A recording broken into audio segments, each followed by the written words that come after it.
Every municipality is a partnership between the town leaders, the public, private businesses, schools, and more. Crucial to their success are building key partnerships with organizations that help the mission of the municipality, organizations like the Hartford Foundation for Public Giving. Jay Williams, President and CEO, joins us today to talk about that mission and how the foundation supports the 29 municipalities in the Hartford region, and how his unique background as a mayor, a liaison to local governments for the White House, and a U.S. Assistant Secretary of Commerce for Economic Development gives some critical insight into the needs of municipalities. We'd like to thank our sponsors at Gateway and Housatonic Community Colleges. The Municipal Voice is the Connecticut Conference of Municipalities podcast in collaboration with WNHH LP 103.5 FM. I'm your host, Matt Ford. As always, be sure to give us a like and let us know what you're thinking in the comments. CCM's Municipal Voice podcast continues to present a key forum on important state and local issues. The views expressed do not necessarily reflect the consensus views of CCM or our member municipal leaders. Jay, thanks for joining us on the show today. Thanks for having me. Happy to be here. We appreciate it. Well, you have an interesting background that eventually led you to come to Connecticut. So first off, could you tell us how you went from, Youngstown, Ohio to the White House and now to the Hartford Foundation? Certainly. Well, Youngstown, Ohio is where it all started. It sounds like the beginning of a novel or something, but it's not that interesting. I was born and raised in Youngstown, Ohio. It's my hometown. Went to Youngstown State University and really started my career there in banking and ultimately went to work for the city doing community development. One thing led to another, and the city of Youngstown is a town that had undergone significant economic upheaval from the halcyon days of the steel mills and manufacturing to much more difficult economic times. But I was inspired to run for mayor, and I was elected as the first African-American mayor and the youngest mayor in the city's history, and I was serving as mayor of Youngstown, engaged in what I guess was perceived as a lot of innovative approaches to really try to think about reframing a city to move toward a future of economic sustainability and viability. That caught the attention of several other communities across the country and actually across the globe. And as I was serving as mayor, it so happened that a presidential campaign was gearing up. One thing led to another, and I early on had an opportunity to meet then Senator Obama. He was ultimately elected, and while I thought that was great, I was also happy serving my second term as mayor when I got a call from the White House, and that ultimately led to a series of conversations, and I was invited to join the Obama administration in 2011 and ended up serving 6 years in Washington, D.C., then ultimately ended up in Connecticut because the board of directors for the Hartford Foundation for Public Giving were going through a CEO search, and based on sort of what they were looking for and where my career path had been, it seemed like a perfect fit. So here I am. Yeah. So the job was something that kind of drew you to Connecticut. Was there anything else that kind of drew you to make the move to Connecticut in general, where you saw the job and said, yeah, I could live in that state and do that?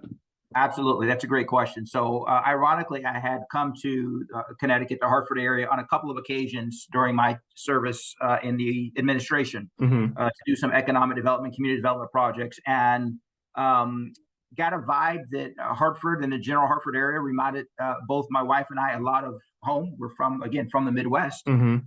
Lots of assets, also some challenges, beautiful natural amenities, great people. So when I went back to DC with no inclination that there would be an opportunity to come here to for the next chapter of my career, when the opportunity did present itself, I reminded my wife that this is a place that I had some familiarity with. And then when we came to visit during the interview process, we both were struck again about how much this reminded us of home in so many ways. And at the same time, saw lots of great assets and opportunities. So we were both attracted to, I think, the general landscape, the broader community, the people that we met. And again, this career opportunity to be a part of the Hartford Foundation for Public Giving as it was going through its next phase and its next evolution just ended up being the perfect fit. Yeah, that's interesting to hear you say that, so coming from Youngstown, whatever, how much Hartford felt like home. But when you think about it, they do have some similar issues of strong industrial pasts, and now trying to figure out what the next stage is. That's really interesting. Even as far as the Connecticut Western Reserve. I mean, back in the early part of the century, Yeah, Ohio was technically exactly, part of Connecticut. Yeah. absolutely. So Yeah. what's even funny is some of the same town names, Oh, here, get Avon and repeated Richfield. out there. Absolutely, That's really interesting. absolutely, yeah, And like we're repeats of some in England. It's pretty exactly. wild. Repeat, exactly, exactly. What is the overall mission of the Hartford Foundation? Who do you serve?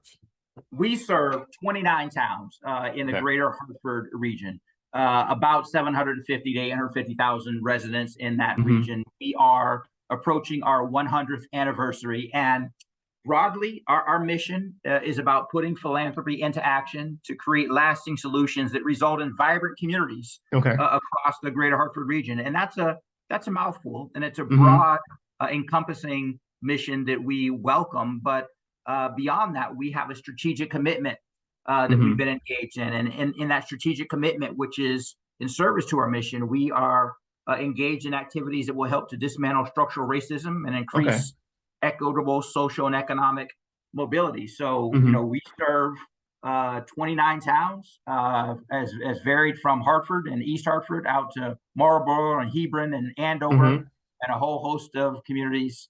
So all different sizes and scopes and diversity and interest. And again, a great region. Awesome. Before we get into some more specifics, what kinds or categories of projects do you work on at the Hartford Foundation? That's a great question. We have a long-standing commitment to arts and culture, deep investments that we've had in education, and those remain. But I'm very excited about the last several years where we've really tuned our focus or honed our focus into a few broad categories. One is the basic human needs, the physical, emotional, mental well-being of residents in our communities. Employment opportunities, particularly employment opportunities in our communities of color, where the data has demonstrated those are not as pervasive and accessible as they are in the broader community. Arts and culture continue to be an important focus of ours. Resident and civic engagement, which hopefully we'll talk about, really helping citizens to strengthen and raise the voice and participation in their communities in which they live. And the other category that we're really focused on are higher opportunity neighborhoods, so housing and economic and then entrepreneurial activities. So those are the key areas and the outcomes that we've been focusing on for the past 3 or 4 years. Well, the kind of the main pillars of what you're focusing on. That's Absolutely. Really cool. And how do grantees get chosen? Like, could a nonprofit with a branch in the Hartford area but based in Stamford, let's say, apply for grants, or could like a department within a municipality apply for funding for a project? The answer is yes to both. So we serve primarily, again, our 29 town region, but we are also the largest community foundation in the state of Connecticut and one of the largest in the country. So while we are regionally based, we do have relationships across the state of Connecticut. But to your point, there has to be a very strong and abiding connection to serving residents or organizations in our region, in our 29 town region. So to answer your question, nonprofit organizations can apply through through the website. We have a process, a rolling application process where we make funding available. We on occasion send out requests for proposals where we have a specific need or ambition or aspiration that we will open up for proposals to be received. There are partnership opportunities. So we try to have a pretty wide aperture for organizations to approach us through, again, very specific opportunities or what we call access grants, where we try to make ourselves as accessible to the nonprofit communities in as many ways as possible. Very cool. And you mentioned that you can apply for that sort of stuff through your website. Is that just hartfordfoundation.org? HFPG.org. HFPG.org. Okay, I'll flash it up on the screen here.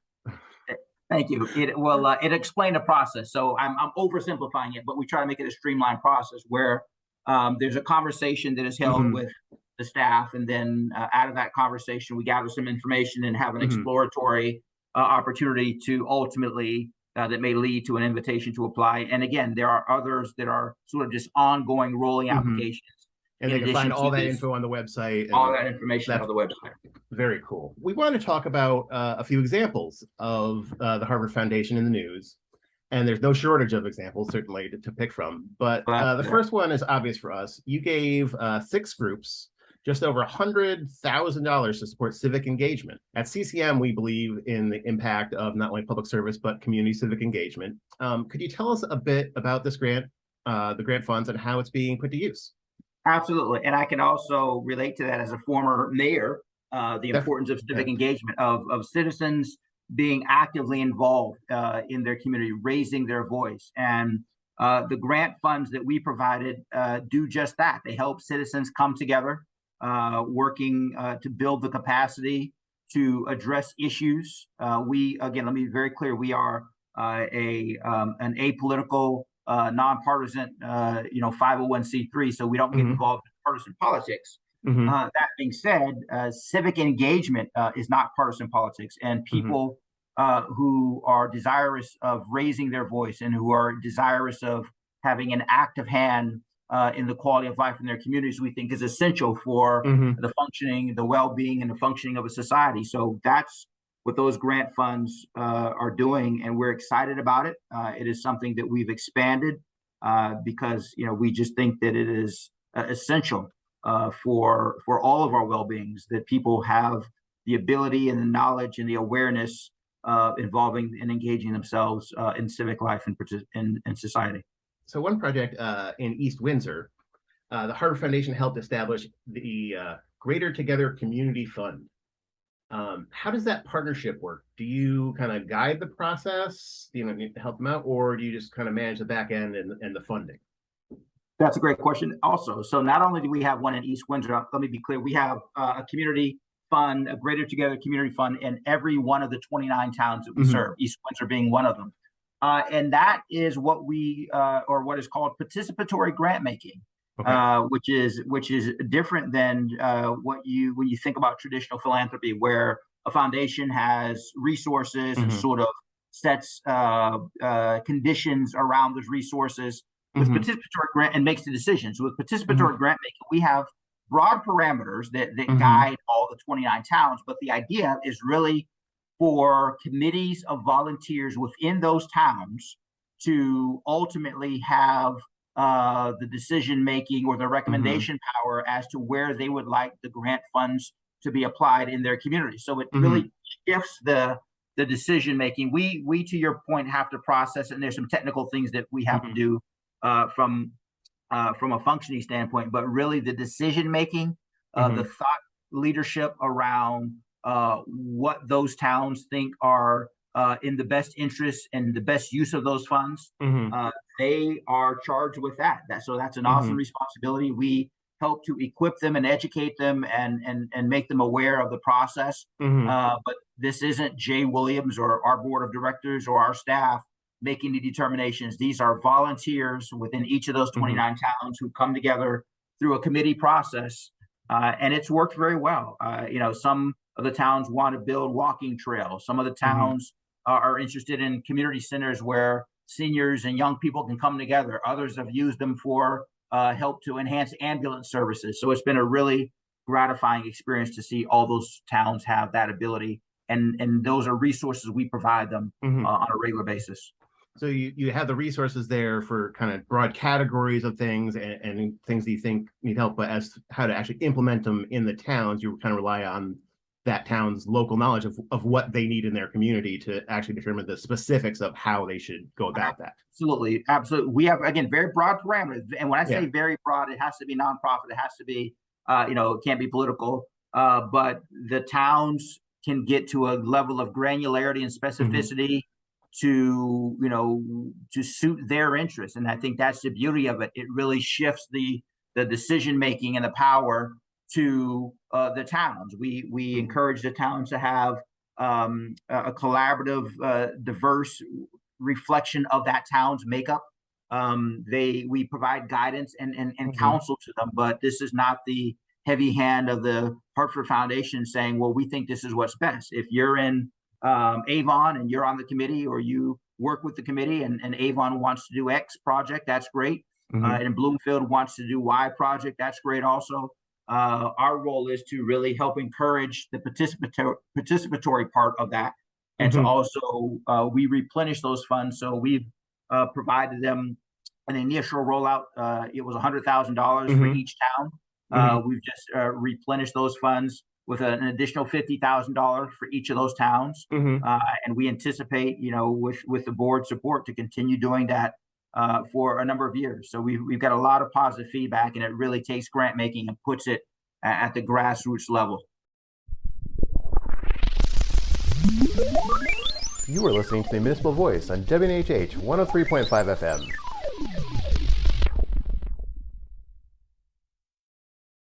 You did a backpack giveaway recently at Dunkin' Donuts Park with supplies for about 4,000 kids. That's really great. Kind of a no-brainer in terms of why it's good for children, but could you talk a little bit about the giveaway and other programs you have for students kind of through the school year? Absolutely. That particular event was in partnership with the Hartford Public Schools, which is the largest school district in our catchment region. We also work with the Alliance districts, which represent school districts in other towns outside. But it's important because, again, we want to, and I hope whether you have school-age children or not, we understand the importance of kids getting off to a strong start. And we don't take for granted the cost and the needs that exist. Some things that might seem fundamental and basic and easily obtained by some isn't always the case. So the supplies, the technological tools and equipment that students need to succeed today, and also a positive environment. So they see adults wishing them well, pining for their success, supporting them as a start. As you mentioned, our own son, who is 12, just turned 12, he starts school this week also, and he is probably a little less than thrilled about it, but nevertheless, we want him and all kids to get off to a strong start. So it's just exciting to see the parents, and also I think sends a message to the parents and to the guardians and to the loved ones that we are here. We are your community foundation, and in every way appropriate and possible, we want to support the educational success of our young people. At CCM, we have a lot of different efforts going on, but one of our newer ones that we've started doing is we really started focusing on issues around equity in Connecticut. And we started a program, CCM Cares and Representation Matters. We, in cooperation with the Campaign School at Yale, where we were helping people who might want to, specifically from communities of color, who might want to become engaged in local politics on the how-to of how to run for politics and things like that. I know your foundation just started the first ever Connecticut Communities of Color Nonprofit Stabilization Fund, which seems to touch on some adjacent issues. Can you tell us more about that and why it's important for Connecticut's communities of color to have these resources? Sure, and just at a point of slight correction, we actually didn't start it. We through funding that we provided, but this was exciting because we provided a pair of $1 million grants to two organizations. One, the Prosperity Foundation, and the other, the Hispanic Federation. And it was the Hispanic Federation that really used some of those resources to create the Communities of Color Nonprofit Stabilization Fund, as you referenced. And that's important because our nonprofit organizations across our communities, but specifically in our communities of color, have historically not had the financial resources, have not had the access and the opportunity, have not had the capacity building, the ability to strengthen themselves. So through this investment, the Hispanic Federation is really sending a very strong message that not only are these nonprofits essential, it's essential that they are strong, that they have the necessary expertise and the tools to really serve their communities in a way that benefits us all. And I've said it before and I'll say it again, when we address and strengthen the challenges and the barriers that exist in our communities of color, we all benefit. And that is indisputable. And the data demonstrates very starkly, unfortunately, that the inequities and the disparities that have far too long plagued our communities of color are something that need to be addressed for the broader well-being. So as you talked about the importance of equity at CCM, we hold the same level of importance and commitment to equity here at the Hartford Foundation and everything that we do.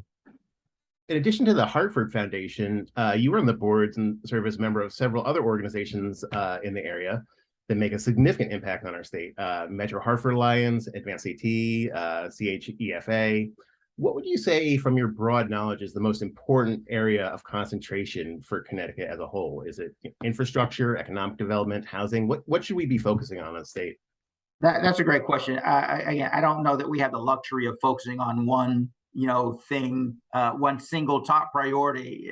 We have to, and the organizations that you mentioned really, I think, reflect my experience and commitment to broad community and economic development in an inclusive way. So it is not just enough to say community development or economic development. You have to be very intentional about being inclusive and diverse in those statements and those activities, because if not, we will get what we've seen in the past, where broad swaths of the community are overlooked, underserved, either through intentional or unintentional policy practices, approaches, and in doing so, we harm ourselves. So the amount of talent and creativity and entrepreneurial ingenuity that exists in our communities of color has for far too long gone untapped. So when we think about Connecticut, which is a small state, and tapping into those rich pockets of diversity and inclusivity through our community economic development efforts, that to me has to be amongst the top priorities that we're focusing on. I agree. And it sounds like, what you're saying, that some people consider community development and economic development to be kind of two separate things, but really they need to be the same in a lot of ways. Absolutely. To me, and I've said this, that, all economic development is community development. Now, you can have things that are community development that are not economic development, but to me, the broader umbrella is community development. So anytime you're doing economic development, that's about community development. But you also have to engage in things that may not be defined as economic development, but are important and critical to the prosperity and the vibrancy of a community. And in all of those things, in each and every instance, you have to be intentional. And again, I can't stress this enough. You have to be, diversity, equity, and inclusion doesn't happen by accident. It doesn't happen by simply saying, well, it's a nice to have. What we're saying, it is a must have. It has to be intentional. It has to be deliberate. It does take additional effort, but the outcome is always better. It is always a higher financial return. They're always a richer experience when we do it that way. And that's why I think in being involved, I try to be very selective in the things that I am engaged in, because there are only so many hours in a day. You've only got so much to offer, and I hope to be impactful in the things that I'm fortunate and blessed to be a part of. Just put you on the spot a little bit more, specifically for the greater Hartford area. If you were given an opportunity to invest a large sum of money, but in only one area of concentration, what would it be? Oh my.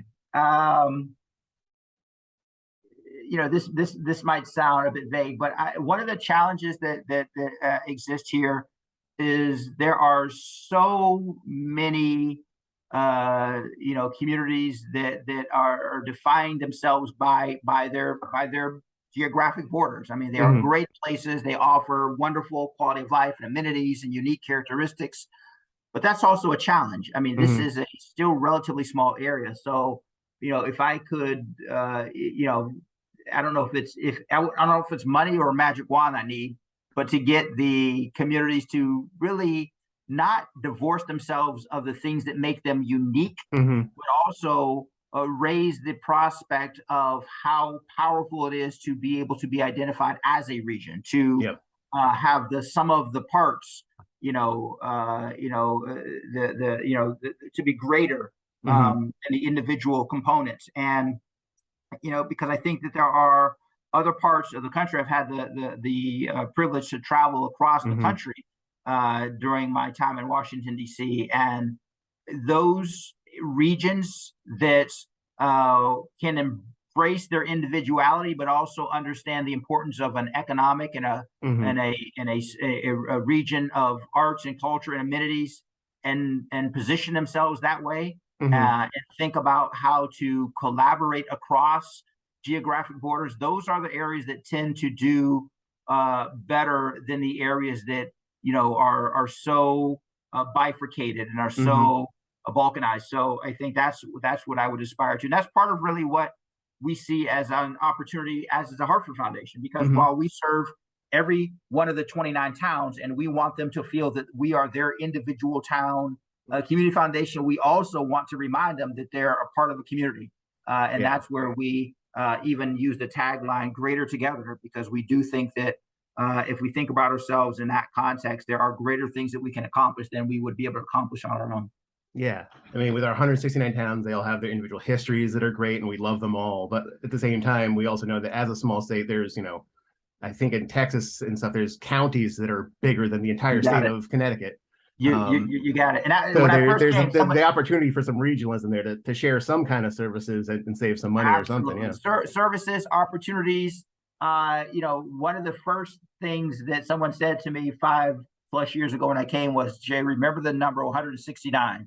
And they then said, "Well, this is why you need to remember that number." And you're right. So there's beauty in that, but there are also, I think, untapped opportunities and really how we think about ourselves. Yeah, regionalism is a perennial issue for us at CCM, and I'm sure it will be for years and years to come. I've got the battle of scars as a former mayor of Youngstown to prove it. So yeah, you know the struggle. On your website, you say that the Hartford Foundation is seeking to ensure the gifts we receive will last forever. How long is the mission of the Hartford Foundation, and what will it be in the future?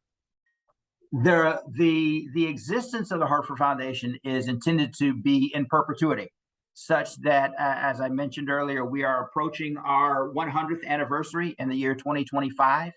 And while our mission and our strategic commitment may evolve to reflect the needs and the aspirations of the community as they have over many years, our very existence is intended to be forever. And that is both in terms of how we invest the resources that we are entrusted with in the endowment, such that 100 years from now, you and I won't be here. It is very unlikely we'll be here unless there's some technological advancements that robot bodies, Absolutely. But 100 years from now, we intend and structure ourselves so that whatever the community needs are 100 years from now, that there would be resources available through the Hartford Foundation for public giving. Again, the mission might be different. The strategic focus might be different, but we should be around to serve. And that's how we think about both balancing the fierce urgency of now and the very acute needs that we have, but at the same time, making sure that we're also in a position to serve those who will come after us through whatever mechanisms exist then. Yeah, and we've been focusing on that a little bit lately at CCM with our conventions coming up, where our theme is "Get Back to Connecticut's Future." After a couple of years of the pandemic, where everyone was kind of like, "Oh, we have to deal with this pandemic right now. What do we do? How do we fix this emergency?" Now we're starting to look again at, okay, we're dealing with the stuff on the ground, but what do we want to do 5, 10, 20 years from now? And when the next crisis comes, because it will come, hopefully it's not a pandemic, but when that next crisis comes, how can we learn from the pandemic that we still are in, but that was so intense and so acute over the past couple of years, that it can help build the resilience that we will need to deal with the next crisis, because they're going to come. It's just a matter of when, and it's how we react to it and what we learn from each of those opportunities. Yeah. Have you guys been involved with any sort of projects that have come out of the pandemic, like, being prepared for the next one or how to deal with this one? Has that been a large part of what you've been doing for the last few years? Absolutely. Both starting with ourselves and a resiliency that we had to obtain in order to continue to be of relevance and of assistance to the nonprofit organizations, better use of technology. Frankly, one of the things that emerged out of this, that we were, I say this, that we were on a path to evolving the foundation, but we were talking about it in terms of years. What the pandemic made us do was talk about it in terms of weeks and days. Yeah. So, we had to become more nimble. we frankly had to become less risk averse. Mm-hmm. Philanthropy often, at least community philanthropy, can be a little bit risk averse and Yeah. sort of traditional. And we understood the need to be innovative and responsive, to be more proximate to the challenges in the community. That there is no perfection, to not let the perfect be the enemy of the good.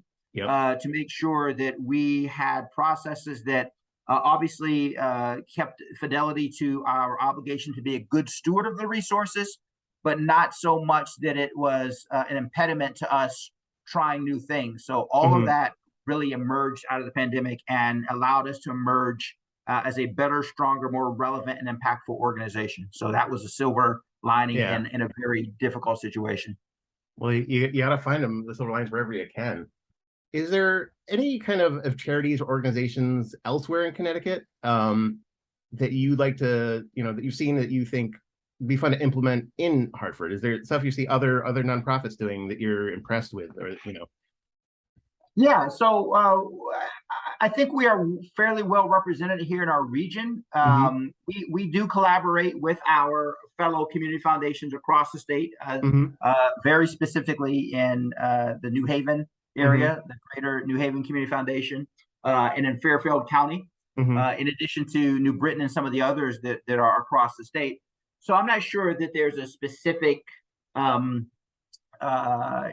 activity that I think exists elsewhere that does not is not present in our region. But one of the things I we do keep an eye out for are innovative approaches. And I talked about a few minutes ago being less risk averse and being willing to try new things to address some of the challenges, both challenges and opportunities. So I think always having a ear to the ground, a willingness to be innovative and to be flexible is important, and to reach out and have partnerships. One of the things that we have done are partnered with private philanthropies and corporate philanthropic organizations, because I think an opportunity both in thought partnership and leveraging resources is also something we're excited about. And frankly, one of the things that I also say is from a national standpoint, we think that there's no reason that some of the things that are going on in our region can't be models for national attention to either replicate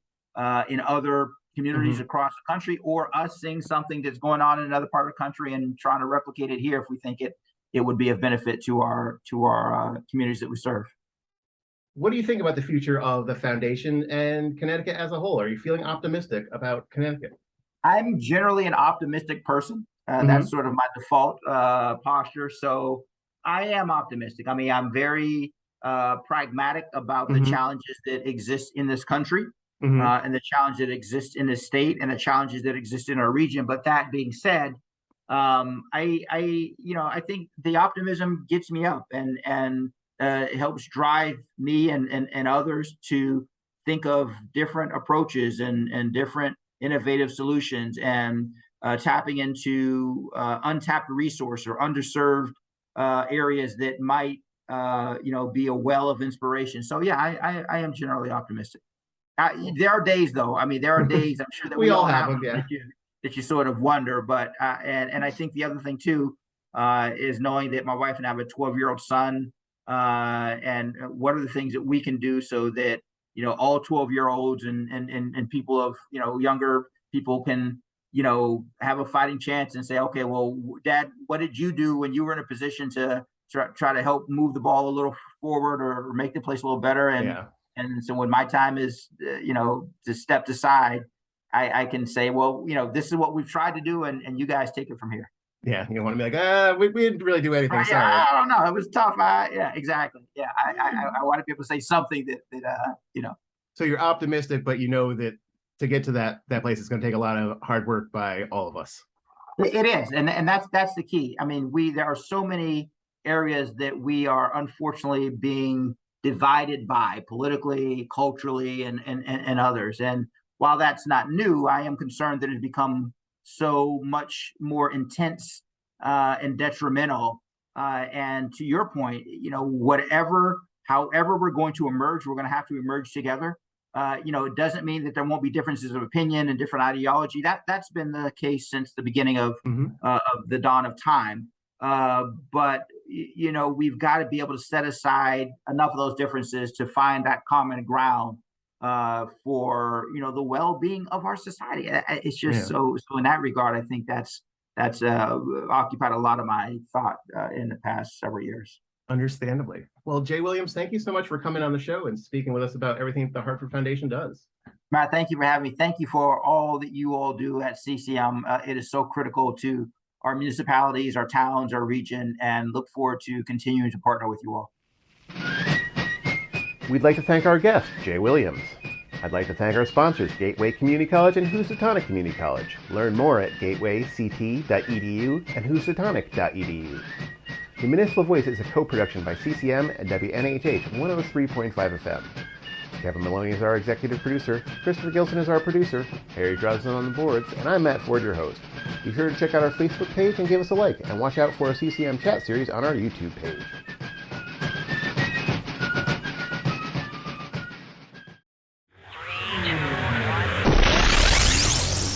CCM's annual convention returns Tuesday, November 1st at the Mohegan Sun Convention Center.